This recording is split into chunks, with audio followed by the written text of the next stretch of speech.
Hey, team, done. It is Kaz from In the Trenches with Kaz, and we are here.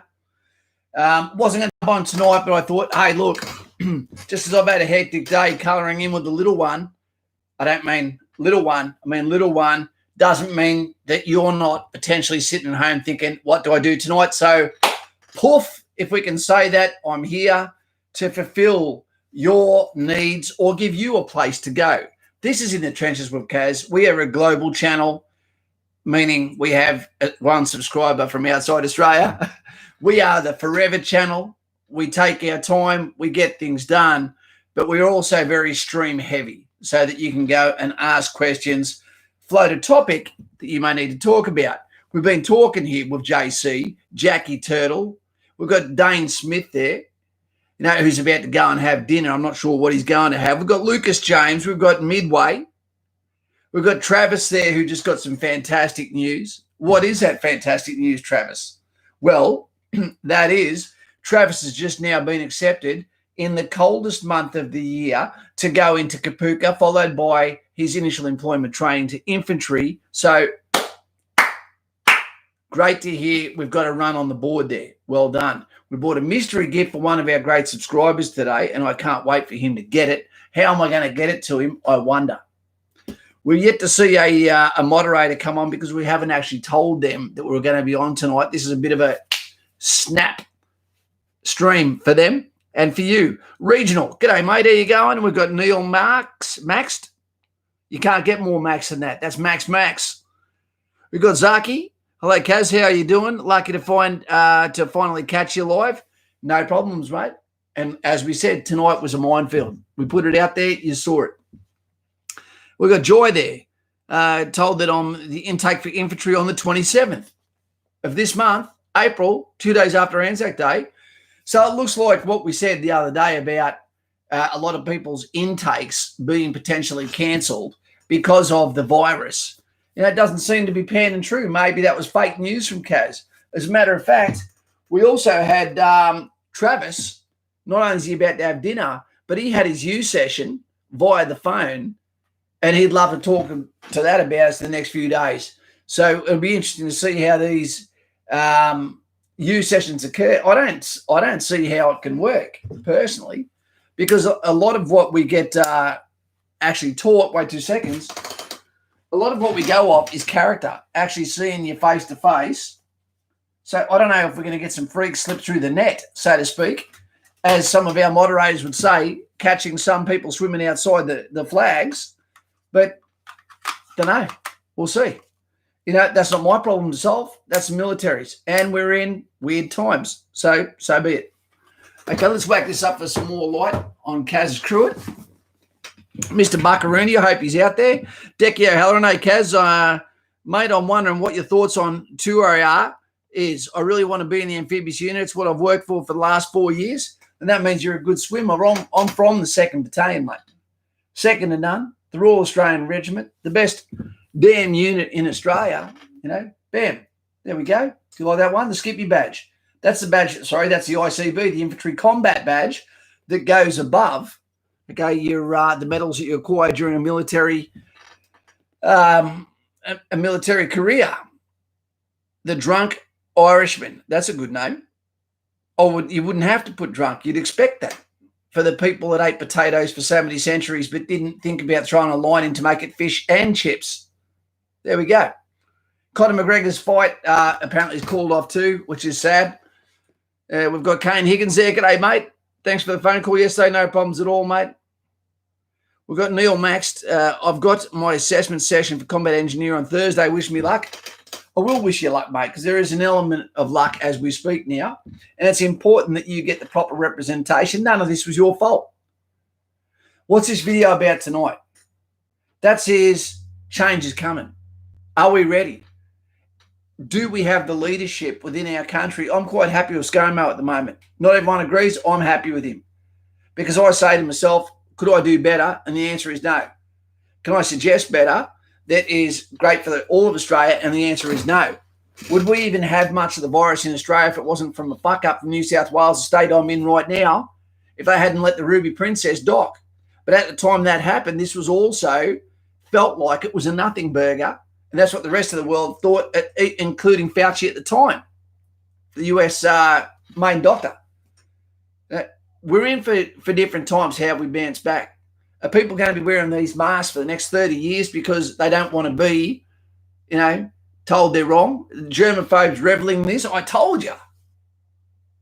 Our economy. Have we even paid back World War I and II yet? I don't know. Have we paid this back? How long is this going to take to pay back? How much careers won't bounce back? Is world travel forever changed? Is China as a superpower? Kapoof, gone. Who knows? Now they're going to be competing with Mexico, Vietnam, Cambodia, India. Other places are going to step up. Now there's a mistrust in what's happening, in the big red dragon. Big Smith. G'day, guys. Just wondering if anyone else here is enlisting in SFDRS in May. I head off in May and wouldn't mind knowing a few faces when I get there. And the Special Forces Direct Entry Scheme, mate, as you know, Bill, you're going to go in there with a lot of blokes that are in there that are going to that direct scheme as well. You're also going to have a fallback of going 3-4-3, which means you're going to have to not ever get back squatted. Otherwise, you miss your chance, basically. But if you get to the School of Infantry and you fall short there, then your new Corps Muster is infantry and Commandos is, in fact, just advanced infantry. So, mate, if you ever want a phone call, reach out to me, let me know, and you and I can have a phone call and I can tell you about the pitfalls of what you're going into, who you're going to be competing against, and some tips and tricks that you might need, and a way of also compartmentalizing what not to worry about. And that is anything to do with commandos until you actually get through the School of Infantry. Because why worry about something before it's a problem? Your job is there to solve problems.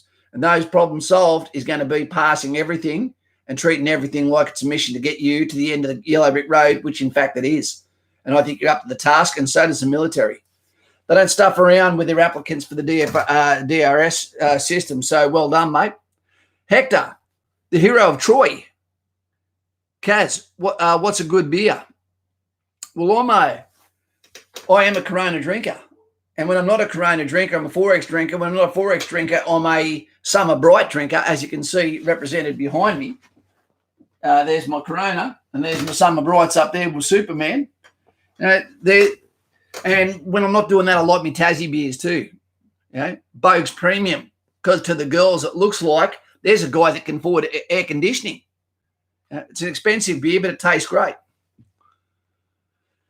Bill, I'd love to have a chat about that, mate. I'll message you on Instagram. Sounds good, mate. Mr. Buckaroony, one of the best channels in Australia from far north Queensland. He'll teach you everything about being a man up north without the fuss, without the politics that goes with it.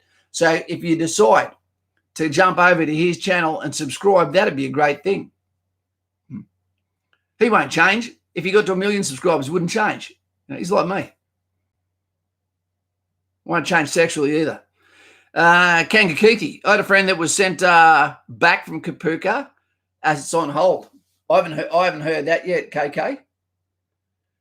Jackie. G'day, Kaz. It's been a while. That's fine, Jack. When you go up the hill, at least you've got Jill. I haven't got shit. I'm on a bit of a drought. Long bloody drought. Yonis, how you going, mate? Anyone re-enlisting? There's it now. There's one. Yonis, what's going on? You're re-enlisting, mate. You got out of the army and now you want to join back up again. Maybe your comments below would be much needed. It's better it comes from you than me, because I just swear that the army's perfect. It's not perfect, but everything I have is because of my military service, and so I respect the job for that. I definitely do. Career, so to speak. If you're in for 4 years, maybe it's going to be a job to you. Maybe you stopped. Maybe you decided after 6 months, 8 months, 1 year, 2 years, this is not for me. But when someone's re-enlisting, normally they got out because of a lady that said, hey, look, you've done your time there playing around, come back. People talk about the military and they say that, but what does it give you when you get out? Well, you know what? What do you want to get from anything? You don't work because you want a qualification. You work because you want to live your goddamn life. And the military is living your life. Helicopters today, Next month, naval boats. You might be over in America. You could be in New Zealand. You could be overseas. You could be domestically, looking after the people of your own country, assisting police force like is happening at the moment. I need a hero. You're going to make friends. The people that are going in the same direction as you. People that think the same as you. When there's real problems we've seen in Australia, that all the lefty bullshit is gone off the table because it's not important. Now we're worrying about the troubles at hand, which is the economy, which is worried about getting through to the next day. Mr. P, I see you there, mate. Good to have you here. And Fugly, the brand new father, good to have you here too, mate. Whatever your flavour, whether it be Navy, sitting there with Cardinal Pell and a bloody cabin boy, okay, whether it be in the Air Force, with the air conditioning and the 5-star hotels, or whether it be the Army in the traditions of the Anzac. Got a hair, but it's mine. It's up to you, but it will give you different life experiences, which become stories, which becomes legacy, which becomes life lived. It doesn't matter how long you're an accountant for. You've got qualifications, but you're not necessarily going to be happy. If I was to say to you what is the perfect job, perfect career, I'd say a tradie every time. A tradie. Because you're going to be around like-minded people. People that aren't necessarily ambitious. They're people as a byproduct of working hard around people that can work hard by not watching the clock but doing things right until the job is done. Then those guys have a prosperous future as long as they don't end up a divorce or putting their hot dog inside someone else's pencil case, getting caught and then losing everything in maintenance. When tradies get together and they look after each other and they end up with awesome houses, they become masters at what they do. They have a fantastic life, but they might not have the life experiences that you're going to get with military. And you can go from military to apprenticeships. You can't really go from apprenticeships to military because then you're erasing a lot of the skill sets you've already done. So start as a clean skin when you come out of school. Get to have a bit of a party. I know it's hard at the moment. Then go into the military. And then when that's over, go over to engineers and then go and get your bloody, get a certification as a trade or heavy vehicle tickets. And you're laughing. That's why I say to you, write down on paper what you'd like your life to look like, and then it makes sense to you. Right? Where is going to be the cutoff points where you decide, do I keep going or do I stop here? Is that going to be 4 years, 8 years, 10 years? It's going to be 15 years, it's going to be 20. I'd say make most of your decisions before you get to 10 years in the military. But I'd say also don't get out at 4 years. That's way too early, and it never hurts to stay on for another 2 years to get you to 6. Because the first 4 years, nearly a year of it is fitting in. 3 months of it is getting out, up to 6 months of it getting out now. So that first 4 years, you don't become a really good soldier until that 4 years is over, and we lose our best soldiers at the end of 4 years, which is sad. KK, Declan, how does regiment selection work? Well, Decky, all it means is you tell the section commanders while you're in the School of Infantry, if you're doing a good job, where you want to go to and why you want to go there. And then from there, they'll decide, yep, you've done pretty well, or no, you haven't. And you'll either get what you want or you'll go somewhere else.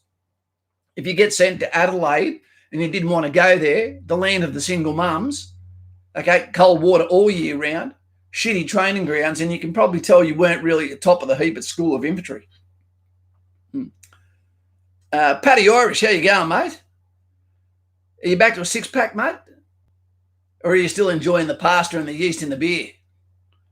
I like what you used to do for the homeless people, mate, and the homeless veterans, and I hope that life is treating you well, mate. JC, it's changed since I applied 11 years ago. Happy to put you in touch with a mate who has just started in the academy. Where do you live? Okay, because states, I believe he's talking about the police force there. Emma, g'day, mate. How you going? Midway, what do you think the best thing is in the Australian Army? It's got to be the mateship, mate, and the living the life.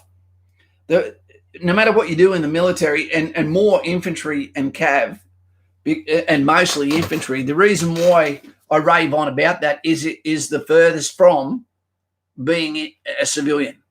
And when you're there and you've got only your teeth and your rifle to clean, but you've got all these diverse experiences that occur that you cannot get in a civilian entity environment, which is the reason why football teams come and practice to do it or play at doing it. The reason why they do that is because it is so far from the pale. So, but the mateship, if you were in groups of 2 or 3, no thanks. I like it when you've got 30 people in a platoon, that many different characters, that many different friends. And when you're with these friends for 10 years, 20 years, as they grow, have families, have girlfriends that become your girlfriend, etc., it's a great life, mate. You're never lonely until you get out. And that can suck. Fugly, Madison, I have a question for you. Okay, there you go. Jackie, hey, Kaz, I did watch the 4 corners about the SASR, yep. And what are your thoughts about the incidents? Those incidents were handpicked. Those incidents were also about, you could tell that was a hack piece. That was designed where it showed you, and it wasn't the deeds that were plucked out of 10 years from someone 10 years later, but what it was also was you could tell that was designed to make the army look bad, because they put in all the bits of the swearing and the normal conversations were happening between soldiers to make it look like these guys are assholes, barbarians and monsters.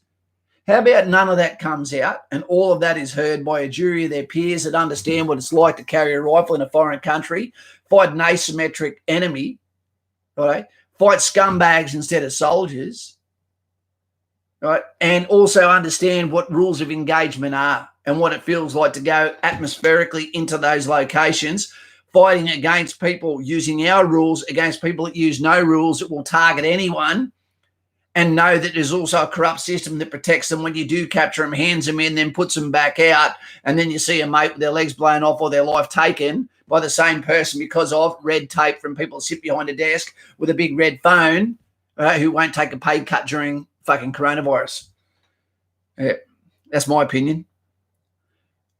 William, how you going there, Billy? Hi, Kaz. How about Biden and Pelosi in a tag team? That's ridiculous.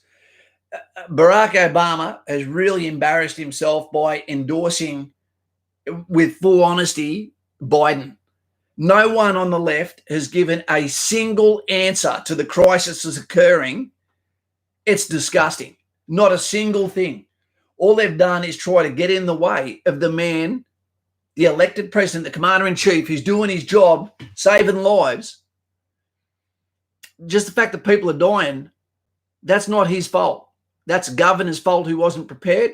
It's also going to be because it's got one of the largest Chinese populations outside of China. There's a whole lot of different things that happen. You've probably heard me speak about the metaphor before. Just because great family has a child with cancer doesn't mean those parents have done something wrong. We've all been touched by this, some harder than others.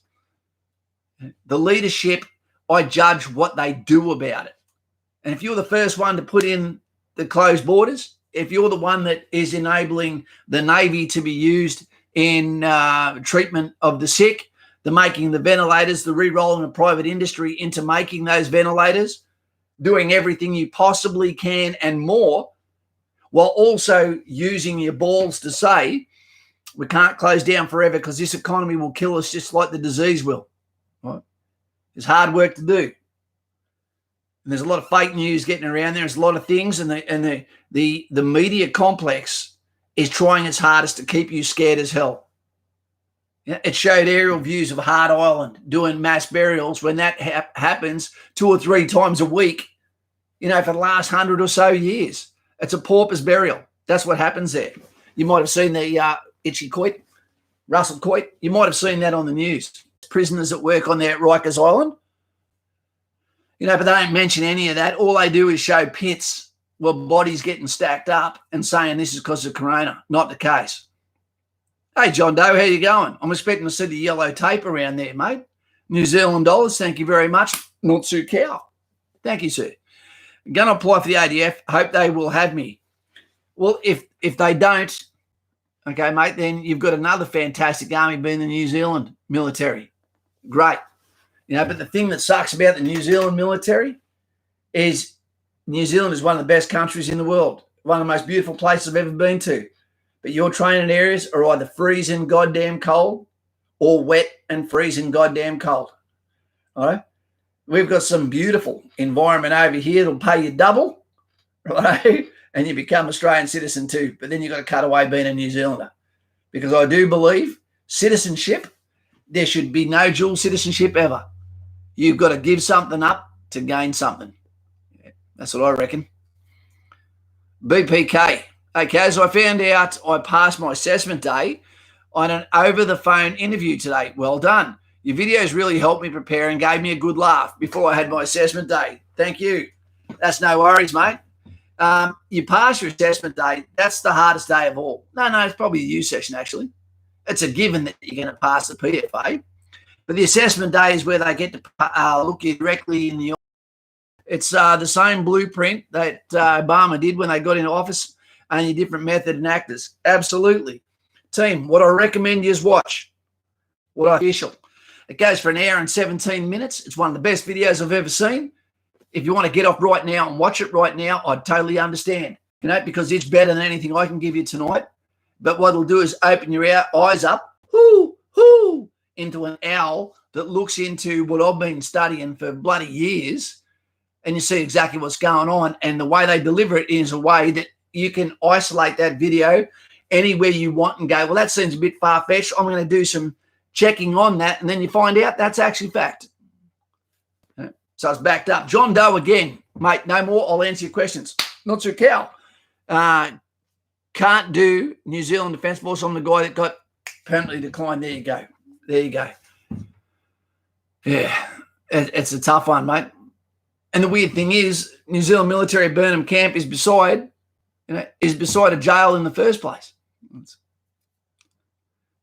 I'm considering changing my preference from GSO to an infantry OR. What do you think? Oh, Hector, well, times are different. Times are changing. And change is here. You are going to change as a human being. You're going to change your choices in women, your changes in careers, your changes in everything in life as you get older, normally every 2 to 4 years. So as this happens with more education, you're basing on education, and it is an informed decision. I stand by anything you do. Yep. Some people go into the wrong role for the wrong reasons, mate. If you address your strengths and weaknesses and you believe that you're more suited somewhere else, then do that. This is the NBN working hard for us. Lucas James, just my way of saying thanks, mate. I enlist in June the 8th. Lucas James, you're also going to be at the same time as Jordan, and he goes in July, so you'll be in the cafeteria together, and it is the coldest time of the year. It really, really sucks. I hope they make you still go under the logs. I hope they haven't pussified Kapuka that much that they're afraid of you getting cold, because I love seeing a good recruit freeze his brass ones off, and that's even before he's actually got to where the obstacle course is. So your trials and tribulations, the hardest test you ever face is normally against Mother Nature herself.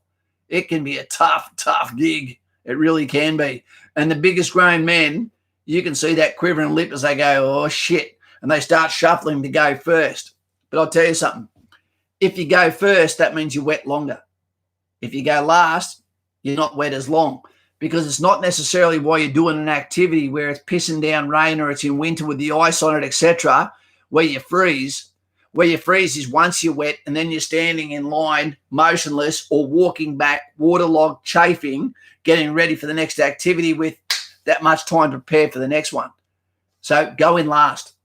Go in last, because then you'll be drier longer.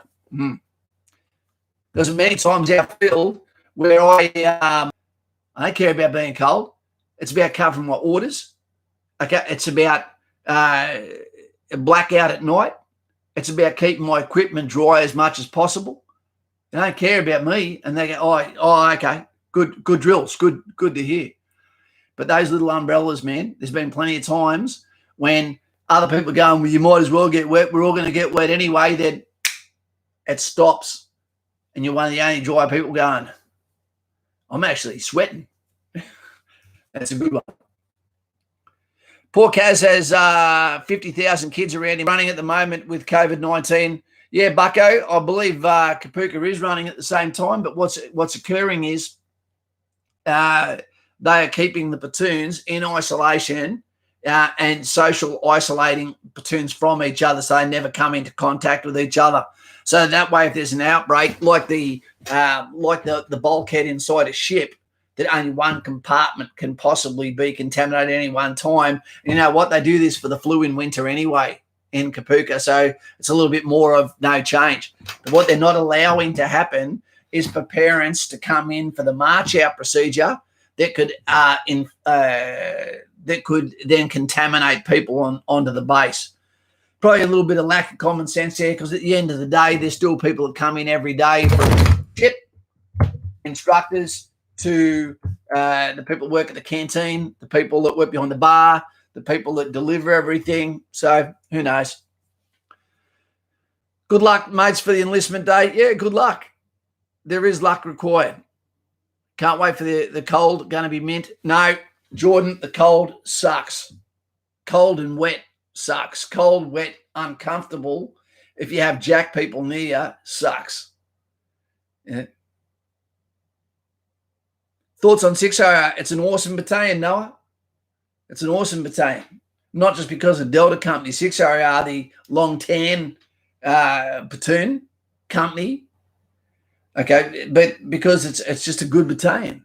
I don't like where they are. I like the fact they can go for a surf, but I don't like the fact that there's more civilians on that base than what there is military, or the fact that it's so surrounded by civilians right up to the walls of the gates that you feel like you're at a civilian complex. I'll always tell you 1, 2, and 3 is the place to go to, mate, every single time, unless your dad or your grandfather was in 6RR. Go to 6RR later when you've had your time in 1, 2, or 3. They've still got helicopters. Okay, they've still got armoured vehicles. Fugly, there's Derek again sabotaging the stream. What's going on? James Collins, I have a couple of questions. One, what colour does the Smurf go when you choke it?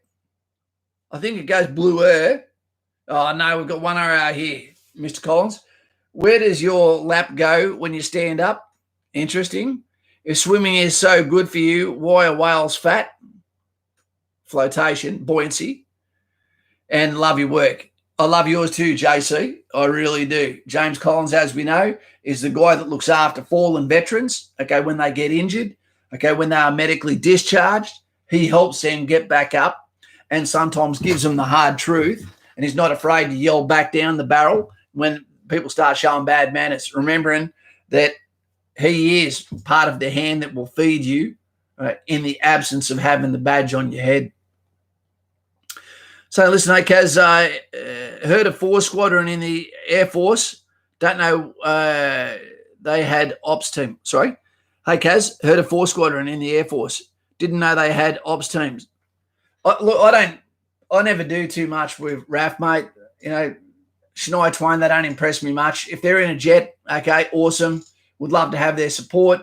You know, if they're flying a Herc that's flying Kentucky into fucking Timor and I get a leg, then awesome. You know, but other than that, mate, you know, they're completely different to the guys that join Army, completely different. You know, when you sit a bunch of RAFies and a bunch of soldiers together, there's always a couple of RAFies you end up saying, why didn't you join Army? Because they're like us, but the others, ask JC, are just completely different. I don't know whether the Air Force makes them that way or whether they were just different sort of people and they steer towards that. I don't know. Sad Sober Cobra. Oh, what sort of name's that, you poor bastard? Got 53 push-ups and 80 sit-ups in my PFA. Got like an 8.5 in the beep test and possible enlistments in June and September. September's a really, really great time. And I'll tell you why. If you get in September, that means you've dodged most of the cold, but you also won't be in your unit for the course period. By the time you get out of Kapooka and you've done the School of Infantry, etc., you know, you're looking at getting in there around April. Yeah. And then the heat is out of Townsville, and so is also a lot of the hard work at the start of the year. It's like you've done something wrong when you come back to work in Townsville. in 1, 2, and 3. Hit the ground running, come back like you've done something wrong. Swollen log nuts, Jesus Christ, your nicknames are out tonight. Leroy, they are. We've got some of the best names on YouTube on here. I love it. Michael Stott, medic, Air Force, where the ORs send their officers off to fight.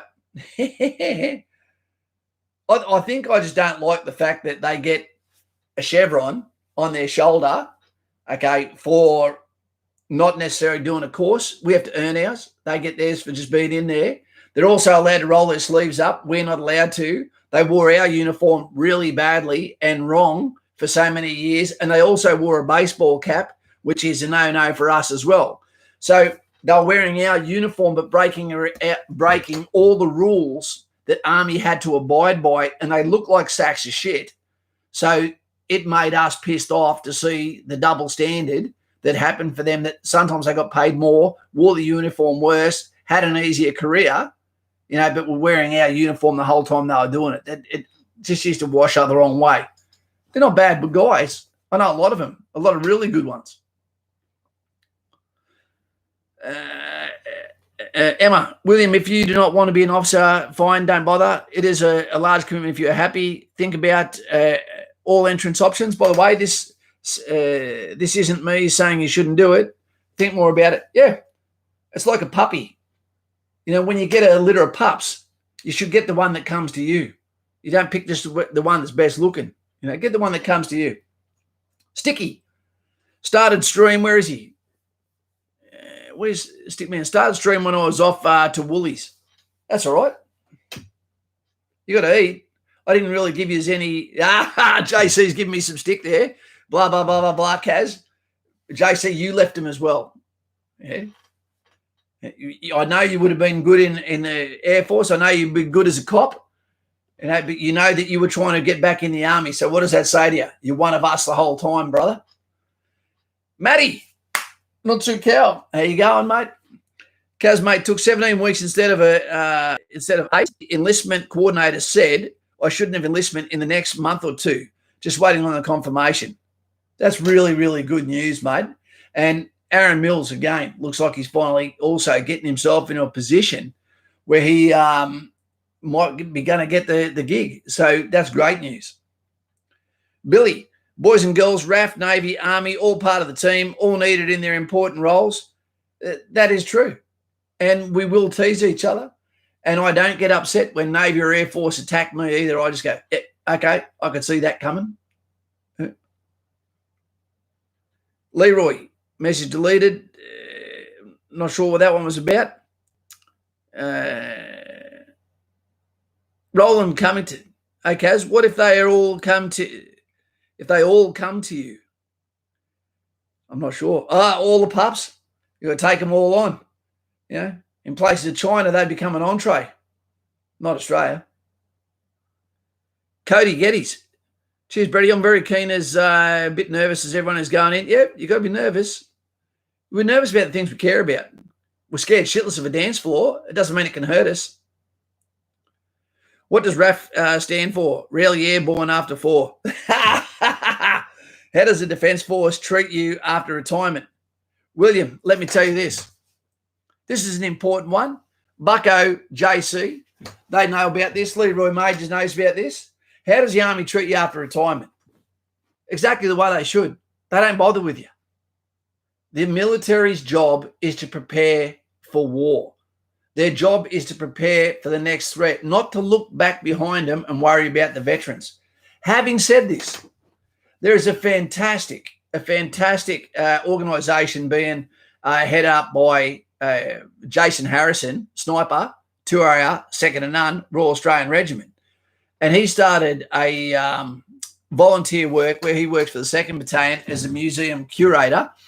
And he started an activity there where he flowed from being a military guy into the civilian, where not only has he done a magic job with immortalising the deeds done in the past by the 2nd Battalion Royal Australian Regiment, but he's given them somewhere to go. So if you go to 2RR, you'll always be part of that organisation.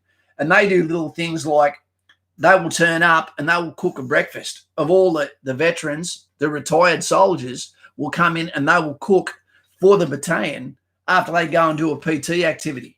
There'll be times where they'll talk to the commanding officer. There'll be times where they come in and put an arm around a soldier who's doing it hard and go, it's okay, son.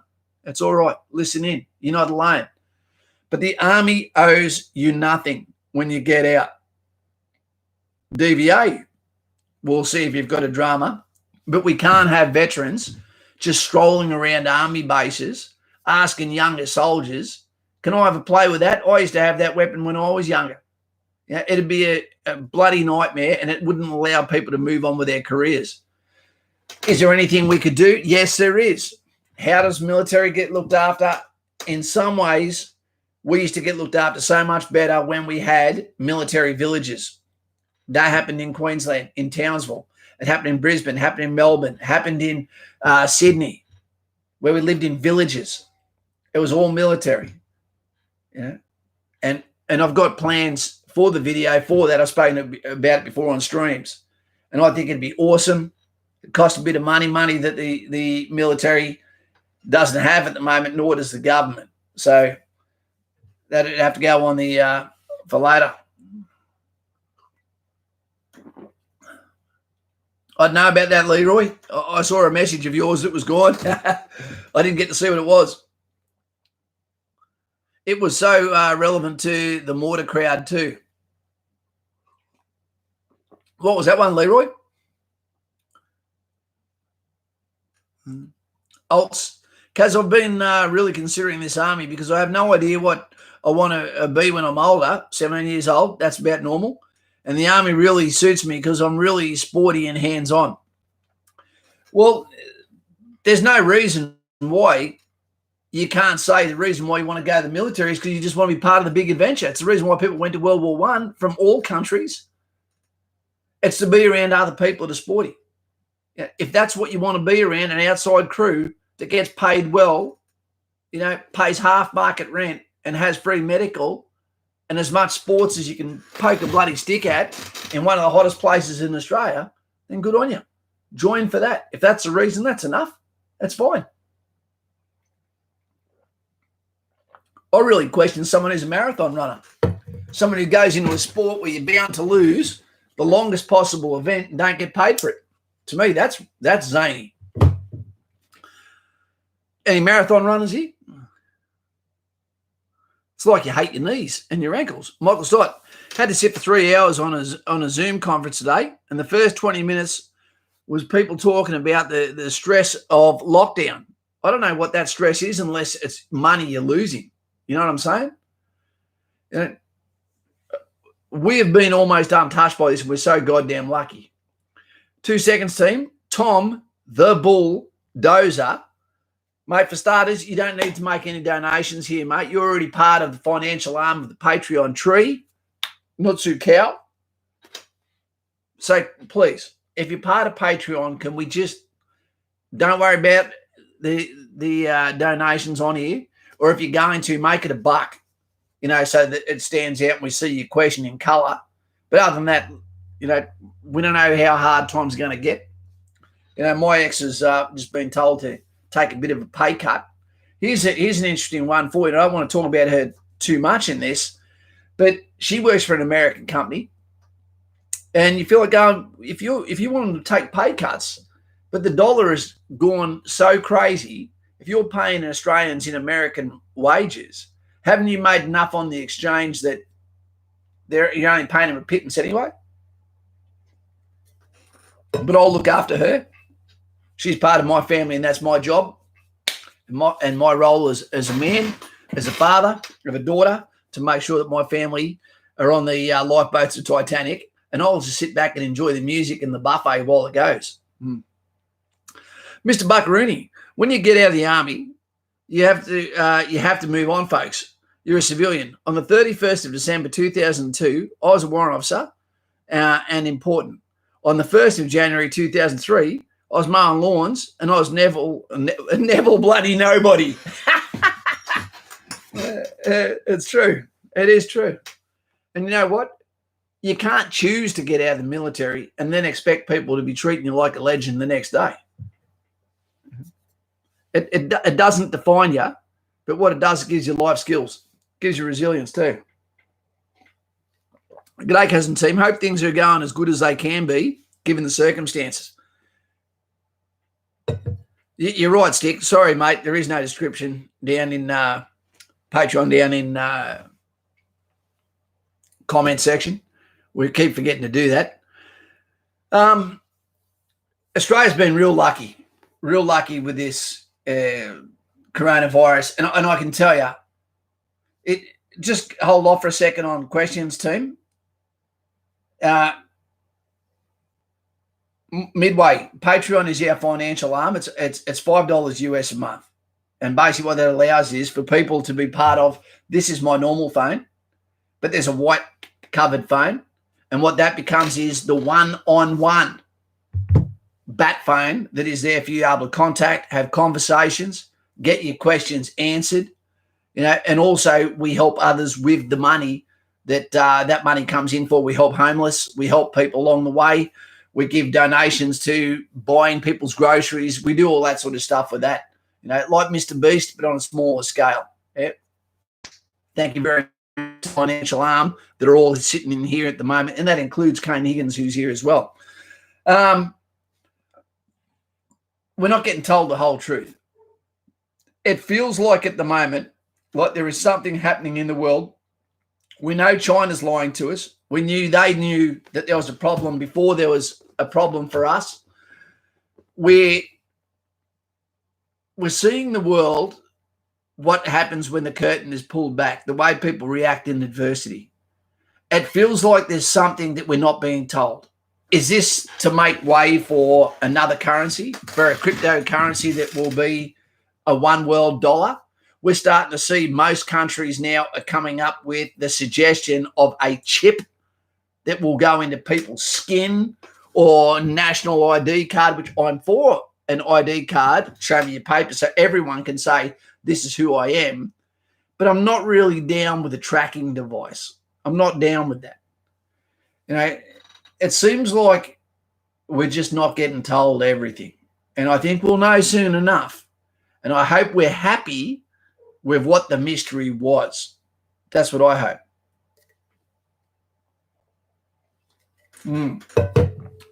There's a lot of common sense that's lacking as well. We're seeing really good people that are going out for a surf, social distancing, exercising, getting out there, not harming anyone, no chance of contracting or giving corona to anyone, but at the same time facing potential fines for that, while at the same time Woolies can have 500 people in there, shoulder to shoulder, back to back, face to face, and that's fine. Where's the common sense in that? We've got parts of Australia that don't have a single case. I think we need to go back to targeted opening of the economy in Australia, but then a very rigorous plan to isolate people once that we've got them. And then from there, I think it's tough. How do you know when some of the people in Australia aren't going to go missing that have been thorns in the sides of the government for a long time? I don't know. I really felt sorry this last few weeks for that cop that was in the Tyrrell case. Apparently he did something illegal, listening in. Not listening in, but listening or recording the conversation of someone he believes to be a real suspect in the case, despite the fact that it didn't give anything back to him. I don't know the full story either. I listened to as much as I could on it. But I don't know. I'm talking shit now. Noel Foster, coronavirus was called the second plague in October last year, and it originated in China. But they were saying it contained nothing will happen, and not once it was mentioned till the death started happening. That is true. And today, Donald Trump, the commander-in-chief, our boss as well, he just cut all funding to the World Health Organization because they are the highest financed medical institution who have not only got every single thing wrong, but they did it knowingly. So that means there's criminal intent, I believe, there too. And I hope they are fully investigated and held to task with their feet to the fire. Especially that Ethiopian guy at the head of it. Apparently he was put through his schooling by China as well and groomed by them. So there's a lot of sticky fingers in this, but we know the higher you go, the less heads roll. Your life is going to change. We're going to be paying this off for a long, long time. There's going to be, this is a great time for automation to step in. This is a great time for economies, for dollar, for the move to another currency, cryptocurrency to occur. This is a great way for HR departments to strip down their workforce and sack people without HR approval. This is a great way for people to do a hashtag walk away from China and start to become more independent. And if the whole world does that like Japan and America are doing from China right now, then maybe we can get some semblance of order back and ownership and manufacturing back in Australia. We should not be buying fruit or meat from outside Australia. We shouldn't be doing that. We've got enough of it here. You know what? We've got everything else as well. So listed, lockdown is a good test run on compliance and applying the pressure by way of restrictions, fines to see how much we can take. Never let a crisis go to waste. Yeah, Trump to who? You're fired. I agree. Criminal activity, you mean the with the WHO, with the World Health Organization, the fact that they actually put out the information that one, it won't kill you. Two, it can't be passed between person to person. You know, that was really, really premature decisions they made there. And now we're seeing Andrew Cuomo having a go at Donald Trump, despite the fact that he's had more support than probably any other state in the US. You know, I don't know why people are turning on the hand that's feeding them, you know. Okay, as one of my mates wants to follow in my dream of commandos, but he's not the sporty, but not the worst of them either. Do you reckon he has a chance? Ben, this is the thing. You can make a blueprint for a soldier. You know, you can tell me exactly what it is, and then you can get someone like JC, Kaz, Stoddy, you know, or Lauren go in there and be absolutely the opposite of that, but kick goals all the way through, you know, and you'll get the opportunity and you can get the people that look like they're perfect for it. Perfect. But then they don't have the resilience on the day when they're cold, they're wet, they've hit failure a couple of times and they give up. The only way you can know is by stepping into the breach and being that person. That's the only way. Ari, I overheard a combo in Aussie Disposals, something about Australia going to war, but my mum said we had to go, so I couldn't hear the rest. We'd be in trouble if we were going to war, mate. Cody, to Townsville or Brisbane better? Townsville, mate. But Cody, that also comes down to if you've got a missus. Yeah, or haven't you got a missus? Have you got a head like your father, or you're a good-looking bloke? Yeah. Are you fit? Are you not? Do you want to stay in forever? 1, 2, and 3 are always the best battalions to start a career in. All 5 aviation for Townsville. I believe that Townsville is the best place to start most career. 3 Brigade, you know, biggest brigade. It's got the most assets. It's the biggest base. Yeah, it's got the most training areas, and I believe it's got the most money spent on it too. Where are we? Tex, good name.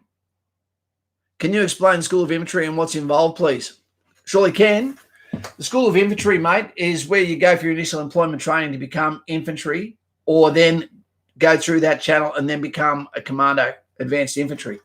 What the School of Infantry is everyone is taught as their primary role within the army is to be a rifleman, an infantry fighter. Like when you hear the Marines, they go, I'm a Marine. Yeah, but you might work at a Q store, but you're still a Marine. I get it. So everyone is taught how to do section attacks. Everyone is taught how to combat shoot. Everyone is taught about medics. Everything is taught about navigation, yeah, their customs, traditions, how to march, etc., you know, and how to survive in the field environment, but only to a level. Yep. And that becomes a all-corps soldier level. But there's then those that go, I want to go to infantry, which is the ECN 343, which is the infantry corps. When you're going to go to the infantry corps, you're going to the hardest, physical core that you can do in the military that has the highest dropout rate. So when you go there, you will be specializing in going to the core that everyone thinks when they think Army. Everyone thinks you're either a tank driver, they think you're an infantryman, or they think you're in artillery, which is cannons. That's the only three things they seem to think about. And then when you're infantry, they think you're a sniper. So when you go to infantry, then the role says it all. Your job is not to go and help people here or over there. It's not to defend this and that. Your job is to seek out and close with the enemy, to kill or capture him, to seize and hold ground, to repel attack by day or night, regardless of season, weather, or terrain. Your job is to not be scared in the face of the fire, but to walk into it, to defeat whatever the situation is. And even if a mission takes your life, it can still be classed as success. Loss of life is a personal tragedy, is a unit's tragedy, is a family's tragedy. But in the grand scheme of things, in a mission, if the mission is success, still good to go. So your job is putting yourself in the most harmful position where everyone else in the army is supporting what you do. The front line starts a meter in front of an infantry soldier. Yep. Every job's important. Every job's important. But you asked about infantry. That's the one I'm a subject matter expert in. So that was the answer you got. Creepy old pervert. Fugly's caught him in slips. Oh, I wonder what he said. Buckery started jogging cane. They don't walk at Kapooka. That's right. And the problem is, guys, that Kapooka has dropped its standard physically in a lot of ways, so that although you may pass Kapooka, in no way does that really prepare you for the School of Infantry, where there's not as much yelling. And when there is, it's more in your face. You're the one that did it wrong. Get up there. Sometimes CUNT. But it's such a higher level. It is. And I don't feel we do any justice to our soldiers by going easy on them at Kapooka. Go hard so that all of them walk away better at all of the jobs they do. You can still train smart. We had a fantastic bit of news today too that the young soldier that lost his life in Kapooka last year on the obstacle course, his brother has just swore on oath of affirmation, enlistment ceremony, and joined and is at Kapooka in his first week right now. What a proud but scared family that would be right now. Mucho respect out to him, and he gets an honorary Mutsu Cow for him and his brother, lest we forget, in the month of the Anzac, which includes JC, our Kiwi. And I was in see the Tasmanian police take that bloke down who was armed with a knife on the news tonight. Brutal. Such good work by those officers. That gives me something to watch. Thank you, JC. I will. Hey, D. Gray. G'day, Kaz. Really love the videos, mate, and got a huge respect for you and your brothers and have done for the US. For the Oz. Just wanted to ask if you had any knowledge, advice for succeeding in reconnaissance. Reconnaissance is all about small team, fitness, being able to keep your mouth shut, awesome attention to detail, self-care, bush fitness, implied tasks, getting all the little things done, attention to detail, being intelligent. It's a hard role. Their job is not to fight. Their job is to go in, get the information, find the best route to the enemy's weak spot, and then get out of there without being seen. If a guy from reconnaissance is shooting, he's failed his mission pretty much. MRH 90 is a lemon.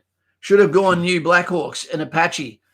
Someone got their pockets lined by the French. It scared the hell out of me when I saw the MRH 90, Mr. Bucko. The fact that rear entrance door, I thought if one of those goes over, I love the two side entrances on the Black Hawk. So it fell on the left-hand side, no worries, you could get out the right. If it fell over the other side, it got out. If it went upside down, you could get out both sides at once. I don't like the fact that the MRH-90 could hold more people, but there was only one way to get out. I found that pretty creepy, really creepy, especially from a Hewitt helicopter underwater escape training scenario. Man, if you get hooked up in your belts, you're going all the way to the bottom. And that's not the first time that's happened. JC, they did an amazing job. Suicide by cop. Wow. It's an emerging trend. Yep. I'd imagine it is. It's sad too. And I really feel for the cop that has to do it. JC, yeah, hit him with the car. Wow. Okay. Got the job done. Thoughts on artillery? I'm not a fan, Jordan. I'm not a fan. And the reason being is just because I've seen what it does to them. You know, I would tell a lady that wants to go to infantry, don't do it. You know, I don't want to tell someone not to go to artillery because we still need artillery. But you don't see many people have very long careers in artillery, and there's a reason. There is a reason when there's no positions in Armoured Corps and there's no positions in infantry, why there's still positions in artillery. It's not the lined up, desired role to go to. Something different to that, but I think that it's managed incorrectly, is creepy old perverts at it again. G'day, Cody Baker. How you going, love? What was I going to say? The Forward Observer, I think, is a fantastic job within the Artillery Corps. Fantastic. But I believe that they are mismanaged, and too often they are being housed with artillery units rather than learning how to work with the organisation that they'll be doing most of their time with, being an infantry battalion. Yep. I believe that they should be getting to know the platoons, getting their fitness there, because they're also working in small groups where there's often a captain and a corporal and a private, which is really an age-weird sort of dynamic as well, small team. Yeah, I wouldn't join it, but you can if you want. The great thing about artillery is, one, you can go most places in Australia. The other thing is you can almost perfect it. If you're one of those people that just really loves meticulous skill, it is highly skillful. It's very dynamic. You know, it's like CrossFit. You know, you can work on those skills and you can be competing against other guns, right? and you can become the best of what you can be. It's hard to do that in infantry because there's so many different jobs. There's so many different scenarios. We're problem solvers in infantry. That's what we are. So is engineers, for that matter.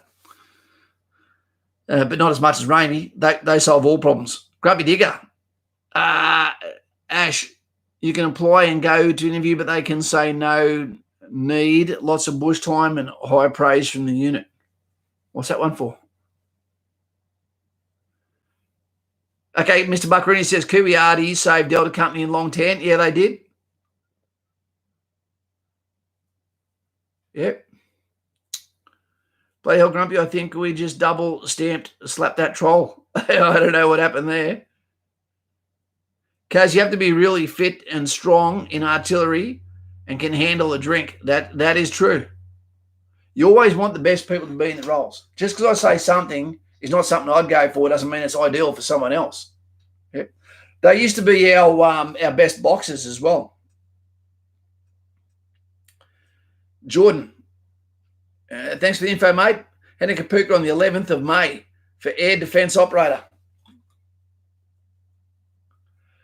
Again, you're going to be there during some of the coldest times of the year. Good on you, mate.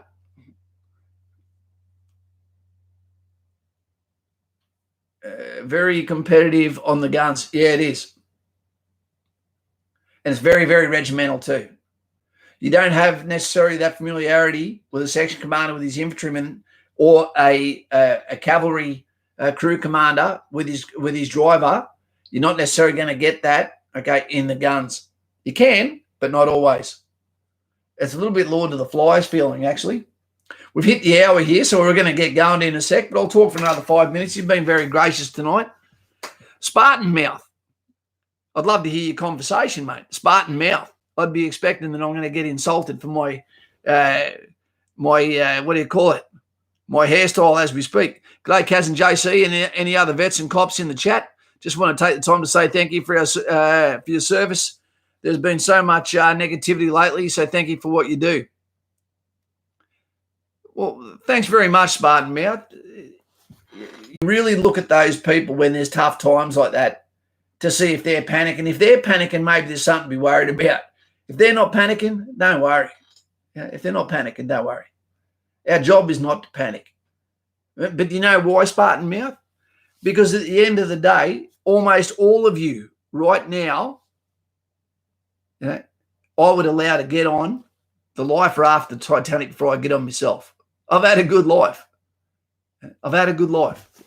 If you already know you're going to be on the Titanic when that boat goes off with someone complaining about a lack of leg room and the jacket you gave them is making a mitchy from the counter pain, if you know what that is, then all you've got to do is worry about how long you're going to last for in the water and how am I going to end it quickly.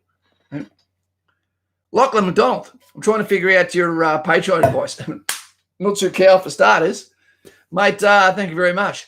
Lachlan, it's how about I just put it in the next one? In the next stream, I'll put it down below. You've already thrown a donation there, mate. It's all good. I'm looking forward to helping someone after this. I really am. And we're in a good position. I take the hitman Aaron Dixon with me. He usually holds the camera for me while we go and grab someone in between a slice of pizza, some Korean food, etc., and go and grab someone that least expects to be thanked. And then what we do is we facilitate making their day a great day. And it really is a great thing. So, but is Pioneer still a thing? It is, Sir Buzzkill. Assault Pioneers, they're like our infantry engineers, explosives, watermanship, field construction, and pretty tough blokes. Okay, JC, we have 40 numbers just starting in the job, but I'm not sure what that is. And how's your shoulder, JC? We think about you all the time, mate, but I'm on the phone all the time, and every time I think, hey, it's time to ring JC, ring, ring, ring, ring.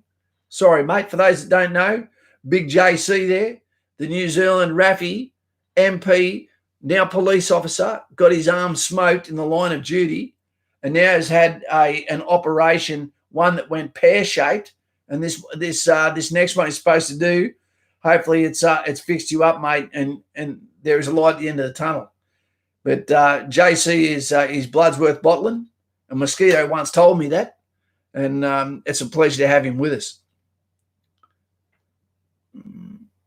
Matty, I have to go, mate. All the best, and thank you for everything you donate in your time, your wisdom, donations, and nights where you turn up.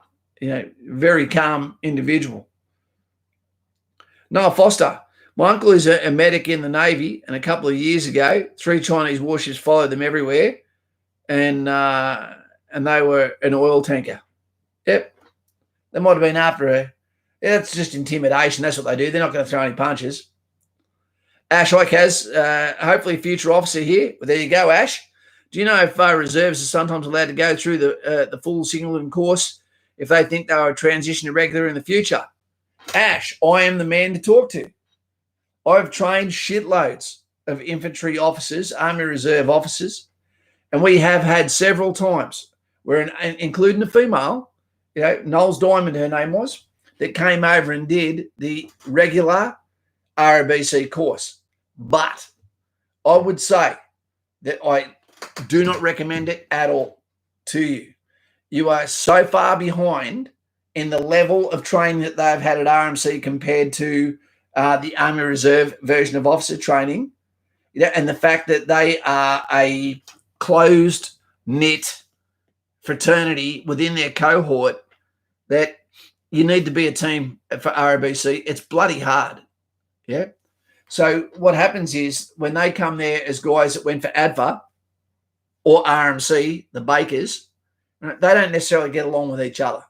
And then you've got your guys that came over from being NCOs and walked over and became officers and go in as but they don't do the ROBC.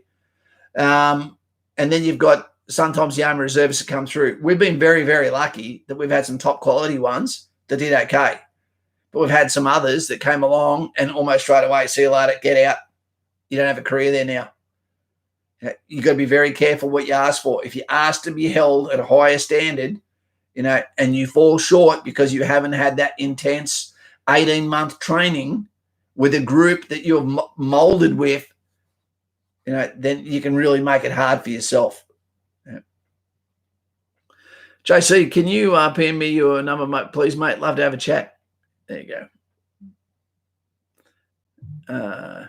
Hey, you're like me, JC. How do I PM? Too late, Kangaroo. In my Dr. Ken Cut Bush at Brisbane Private. He's done my last 2 ops. There you go. JC, do you want me to send your contact to Mr. Buckaroony? I can do that if you want with your permission. I'll never give someone a phone number within our channel that hasn't given me permission to do that. So if you'd like me to do that, JC, I can forward your contact on to Mr. Buckaroony, or Mr. Buckaroony, I can send your contact on to JC, vice versa.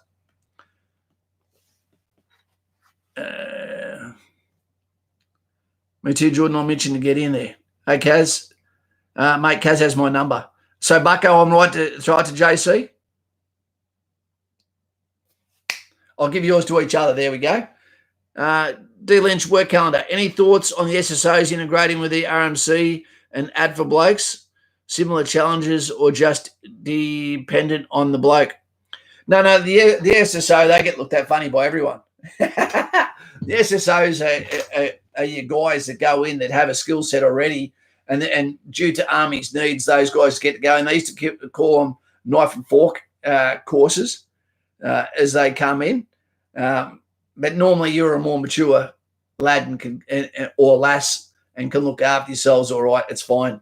We took heaps of SSOs over to Rwanda, and they were some funny bastards.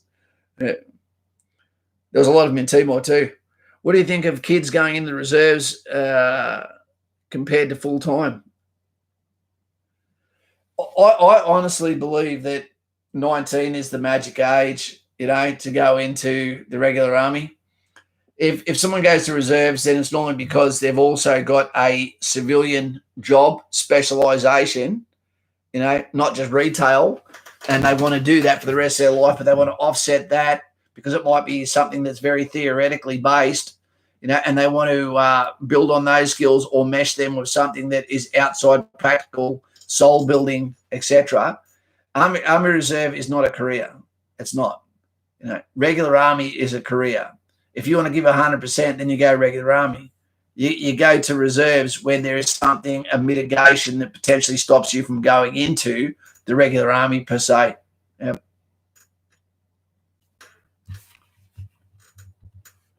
Hey, Kaz, what's the best way to get into the Army? I tell you, that's like asking what's the meaning of life at the moment, mate. It really is. At the moment, people aren't getting out. There is a very, very long line. They're being very picky, but at the same time, not picky at all on the people that get in. There's no rhyme or reason to that. There's an extremely long waiting list. All you can do is get on the U session as soon as you can and book an appointment and then do an over-the-phone interview on that and get the ball rolling. That's all I can say. The longer you wait, the longer the line that you are getting at the back of. So make a decision. And if that means that you're 17 and a half or 18 and you prefer to go when you're 19 but you want to be on the books early, so be it. One of the questions we'll quickly ask before we get out of here was someone asked a question, and it's been sitting on me for probably about 5 days now. This will be one of our last questions, team. And the question was, hey, Lauren, how you going, darling? That's all right. You can't stick around. It's good to have you here, mate. And that was the gentleman was asking, he's in year 12, all right, and he's just received a date that's for an enlistment date. Should he stay at school and reject the enlistment date or drop school and go into the military? And 100% of the time, my answer is if you get that enlistment date and you're halfway through year 12, wait till you get on the bus and then ring up and say, I won't be at school tomorrow. You applied for a reason. You wanted to get in the military. You know, if your role is not to go to university for the next 4 to 6 years, then you just go in the army. It's fine. Okay. Most people that are over 16 years old are already more interested in the girl in the front row than what they are of anything they're doing at school. And unfortunately, I don't think we motivate our children very well at school to become the best that they can be. I don't think we do. So when you give someone their dream job opportunity, do you take it or don't you? Well, of course you're going to take it. But you have to be able to sell that to your parents as well, that this is not a phase. And how do you sell it? You sell it through action. They see you all of a sudden put your head down at school to try and get the best grades up into the last day. Then they see you come home and you're physically training. When it's raining, still getting out there, doing the best, making the best of yourself, making mature decisions. Right? If your actions are lackluster, your administration's shit, you're doing badly at school and they think you're just going to the army to escape, maybe you are. All right? I think I was mostly like that. Then, I don't know. The dice get rolled for every person's career, and the timing's not always perfect. Bucko joined when he was 17, but knew he was too young. I joined when I was 19, and I reckon I was close to being too young. But some of you are fairly mature at 18 or 19 and physically very mature. Some of you guys are like bulls at 19 years old. Every person is a completely different story. That's all I'd say on that. Guys, I'm going to get out of here, but I just want to let you know we've got some weird shit coming. We've got some trials and tribulations that are coming. Not all that's going to make sense is going to appear at times as a lack of leadership or a lack of common sense. There's nothing we can do about it but go with the role, and hopefully we all come out of it well. And hopefully the people that we have in place are able to use some leadership, just not managerial skills, to get us through this, because it's going to take that. And I hope that they are definitely weighing the cost of staying closed in human as well as economic freedom in the future. Trials and tribulations. You aren't going to have the life that I had. Every 100 years, there is a major event. 100 years ago, they had World War I, they had World War II, they had the Great Depression, they had the Spanish influenza, and other things thrown in. We've had the coronavirus. And at the moment, it's taken 61 of us. We don't know what it's done economically. This is only one of several things that are going to happen in your lifetime. So look after your own, have some maturity about it, be willing to take some of the punches and be able to give some back, and look after everyone around you before you look after yourself. Because this is a time where your character is going to get weighed, and the way you react during an emergency will determine the way people will think about you for the rest of your life in some cases. Don't panic. Think of those around you and make someone else's life better, even if it's a coffee. Pay it forward, whatever you have to do. Team. Okay, Emma, can we take a moment to appreciate YouTube for normal audio this time? Emma, we can. Thank you. As we get closer to Anzac Day and this month of the Anzac, the less we forget, they shall grow not old, as we the left grow old. Age shall not weary them, nor the years condemn. At the going down of the sun and in the morning we will remember them, lest we forget. They fought, they died, not just World War I, not just Boer War, World War II, and they kept stepping up the plate, the best of the best of the best, so that we could have a life that we could be happy in, so that we could look at our children as they go off and have a surf, and we go and work because we've had our time in the surf, and live in the best country in the world, Australia, girt by sea. So let's do that, and remember the Anzacs when we have a smile on our face and get ready for the rigors of the next day. And remember, it ain't that bad. All right. Take it easy, here to help wherever we can. Duty first. That's right, Slim Jim Bob. To all the veterans, to all those serving, to all those that want to serve, to all those who want to follow the footsteps of the Anzacs, for all of those that want to live their life, have a life, create a legacy, I say Nutsu Cow. And let's did him out from this village tonight. Things are going to be different. Okay, subscribe, like, and let's take it easy and enjoy tomorrow. You only get it once. It's a limited edition. just like Kiss and Kaz. Limited edition, ladies.